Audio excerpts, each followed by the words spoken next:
আপোনালোকে দেখিছে যে কেনে ধৰণে এতিয়া মুক্ত লুণ্ঠন আৰম্ভ হৈছে।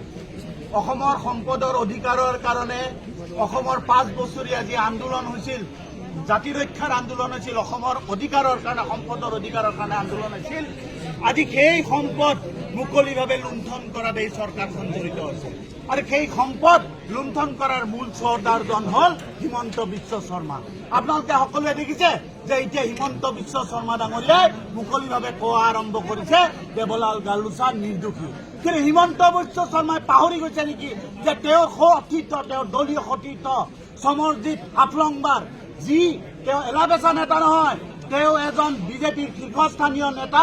তেওঁ CM আছিল, ডিমা হাছাওৰ প্ৰাক্তন CM আছিল। তেওঁ মুকলিভাৱে হাজাৰ হাজাৰ বিজেপি কৰ্মীৰ আগত ৰাজপথত ওলাই কৈছিল যে এই গাৰ্লুচা এই সিন্ডিকেটত জড়িত, এই গাৰ্লুচাৰ পত্নী সিন্ডিকেটত জড়িত।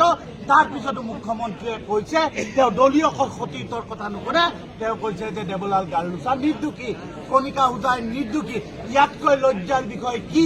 আৰু সেইকাৰণে কৈছো, এই যে মুখ্যমন্ত্ৰী যি ধৰ্মৰ নামত ৰাজনীতি কৰে, সেই গৰাকী ব্যক্তিয়ে এটা শ্ৰমিকৰ মৃত্যুৰ তেজেৰে অবৈধভাৱে সংগ্ৰহ কৰা সিন্ডিকেটৰ কয়লাৰ পইচাৰে তেওঁ এতিয়া ৰাজনৈতিক দল চলাব বিচাৰিছে, তেওঁৰ ভৱিষ্যতৰ ৰাজনীতি সুৰক্ষিত কৰিব বিচাৰিছে।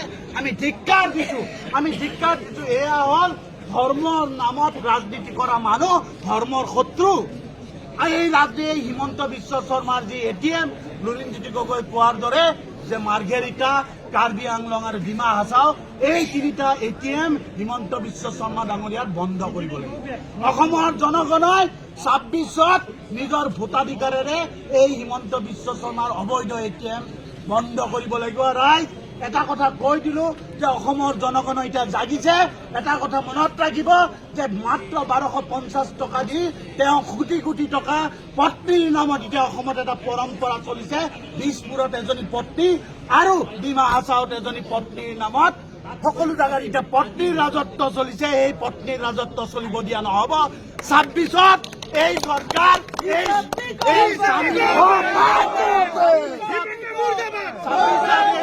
পত্নীৰ লুণ্ঠন শেষ কৰা হ'ব।